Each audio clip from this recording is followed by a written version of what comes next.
नमस्कार, हिंद टीवी में आपका स्वागत है। पश्चिम बंगाल में कानून व्यवस्था पूरी तरह से चरमरा गई है।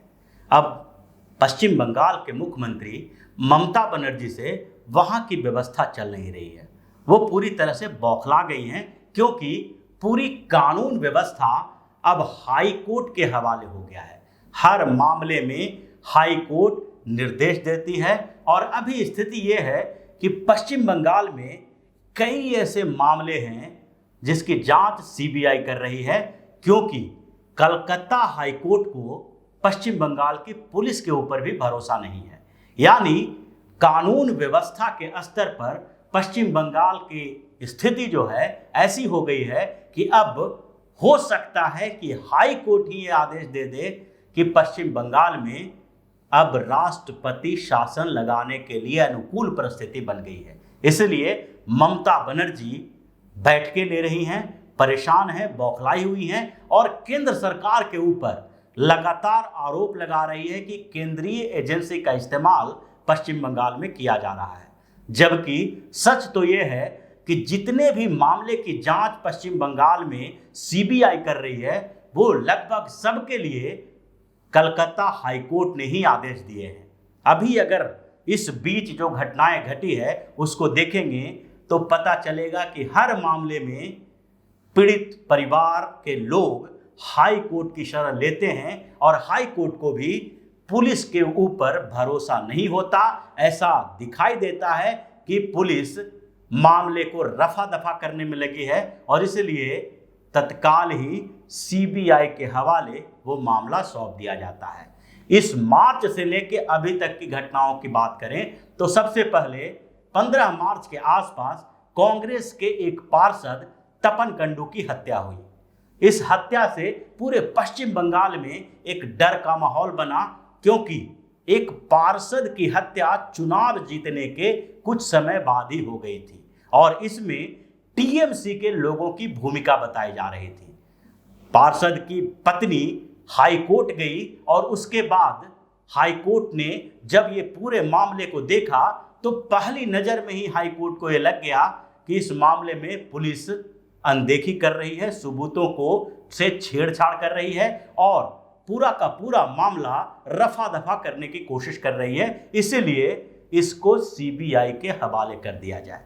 जैसे ही ये मामला सीबीआई के हवाले हुआ और सीबीआई की टीम बनी और इस मामले की जांच करने में जैसे ही जुटने लगी वैसे ही सबसे बड़ा जो गवाह थे, अहम गवाह था इस मामले में, तपन कांडू के हत्या के मामले में, उसकी मौत हो जाती है और इसे सुसाइड बताया जाता है क्योंकि निरंजन वैष्णव जो पार्षद के सबसे करीबी थे और उन्हें इस हत्याकांड का चश्मदीद गवाह बताया जा रहा था, उनको भी पुलिस ने इतना टॉर्चर किया कि माना जा रहा है कि संदिग्ध परिस्थितियों में जो उनकी मौत हुई है, अगर उसने सुसाइड भी किया तो उसके पीछे कहीं न कहीं पुलिस के टॉर्चर जिम्मेदार है। और इसलिए सीबीआई के सामने जो निरंजन वैष्णव के परिवार के लोग हैं वो सारे सबूत देने के लिए तैयार हैं कि पुलिस कैसे उन्हें परेशान करती थी। यहां तक कि निरंजन वैष्णव का फोन भी गायब कर दिया गया जिसमें उस बात के सबूत थे कि कितनी बार पुलिस उन्हें बार बार फोन करती थी और थाने बुलाकर उनका स्टेटमेंट रिकॉर्ड करती थी, जबकि वो चश्मदीद गवाह था और उसी को परेशान किया जा रहा था। ये मामले अभी ठंडा भी नहीं हुआ था कि 15 मार्च की बात है और उसके बाद ही कुछ समय बाद भादु शेख की हत्या हो जाती है। बीरभूम में इस राजनीतिक हत्या में टीएमसी के ही 2 गुट शामिल थे और उस हत्या के बाद तत्काल टीएमसी के कुछ लोगों ने बड़ी आगजनी की।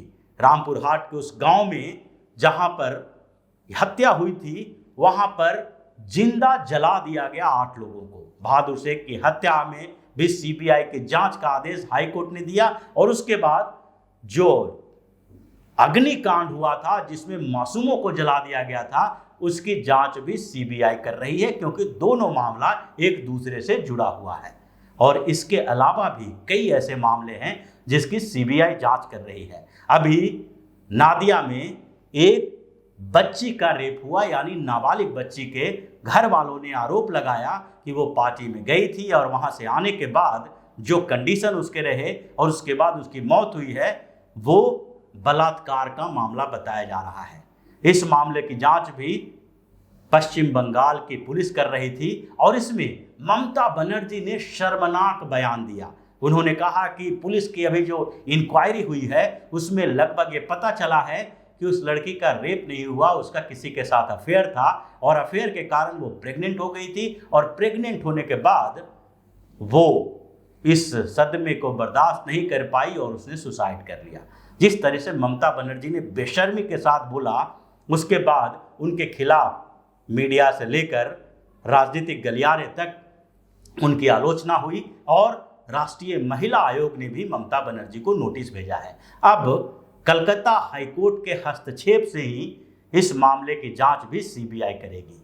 ये तो केवल 2 महीने की बात है, यानी कि अभी मार्च और अप्रैल में देखा जा सकता है कि इतनी घटनाएं जो पश्चिम बंगाल में घटी है उसमें सीबीआई की जांच हो रही है। लेकिन इससे पहले भी ऐसे हैं मामले आए हैं जिसकी जांच सीबीआई कर रही है और वो भी कोलकाता हाई कोर्ट के इशारे पे, फैसले पे।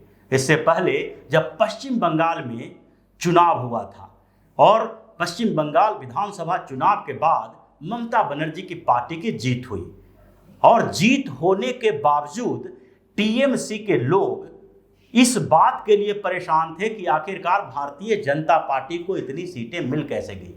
इनको लग रहा था कि पूरी की पूरी सीटें ममता बनर्जी की पार्टी को जाना चाहिए। अगर कोई भी ममता बनर्जी के विरोध में जाता है, टीएमसी के विरोध में जाता है, तो उसको डरा दो, धमकाओ और उससे भी ना माने तो उसकी हत्या कर दो।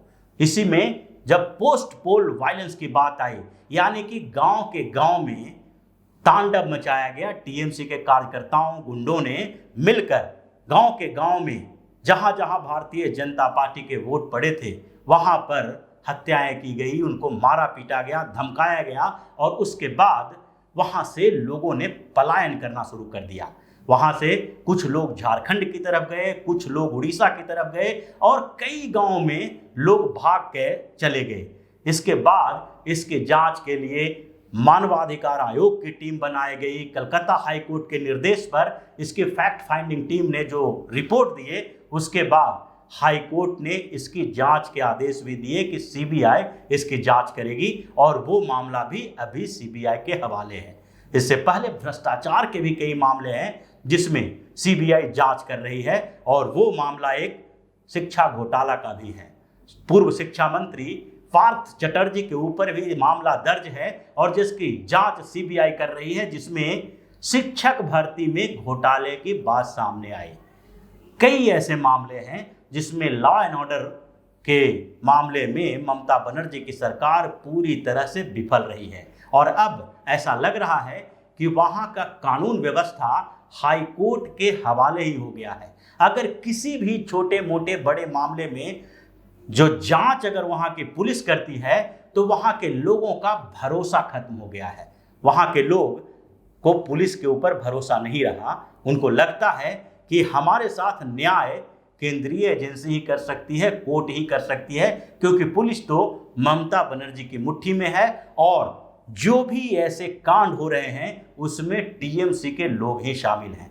चाहे अभी हो रहे वाले उपचुनाव जो हुए थे उसमें भी कुछ ऐसा ही देखा गया, जब भारतीय जनता पार्टी के उम्मीदवार के कार पर हमला किया गया। टीएमसी के लोगों ने कई बूथों पर अटैक किए और उससे पहले जो चुनाव हुए थे लोकल बॉडी का, उसमें भी टीएमसी ने बम फोड़े, धमाके किए और कई लोगों को मारा पीटा, धमकाया चुनाव में भाग लेने और उसके साथ साथ उसमें वोट देने को लेकर। और उसी चुनाव के बाद कुछ जगहों पर हत्याएं भी हुई, जिसमें कांग्रेस के उस पार्षद की भी हत्या हुई थी। तो ये स्थिति पश्चिम बंगाल में हो गई है कि अब हाई कोर्ट अगर कड़े फैसले न ले तो स्थितियां बद से बदतर हो जाएगी और ममता बनर्जी का गुंडा राज कायम हो जाएगा। इसलिए ममता बनर्जी भी बौखलाई हुई हैं कि कानून व्यवस्था के विफल होने के आधार पर कहीं हाई कोर्ट केंद्र को इस बात के लिए आदेश न दे कि अब पश्चिम बंगाल की कानून व्यवस्था को संभालने की जिम्मेदारी केंद्र सरकार की है। केंद्र सरकार कोई कड़ी कार्रवाई करे और उसके बाद पश्चिम बंगाल में राष्ट्रपति शासन की बात उठ सकती है। तो इसीलिए जो स्थितियां अभी पश्चिम बंगाल में चल रही है उसमें सारे जो मामले हैं वो हाई कोर्ट के हवाले हैं और कानून व्यवस्था हाई कोर्ट के जज ही चला रहे हैं। ममता बनर्जी की सरकार पूरी तरह से इस मामले में विफल होती दिखाई पड़ रही है। तो इसी तरह की खबरों के साथ फिर से हाजिर होंगे, तब तक के लिए बने रहिए हमारे साथ और देते रहिए हमें सहयोग, ताकि इसी तरह की खबर हम आपके लिए लाते रहें। धन्यवाद। अगर आपको हमारा वीडियो पसंद आया हो तो इसे लाइक करें, इस चैनल को सब्सक्राइब करें और हाँ, बेल आइकन भी दबाएं ताकि आप तक हमारे वीडियो के नोटिफिकेशन पहुंचते रहें। हमसे जुड़े रहने के लिए अपने सुझाव हमें कमेंट बॉक्स में देते रहें। हमें आपके सुझाव का इंतजार रहेगा। हमारे साथ जुड़ने के लिए धन्यवाद।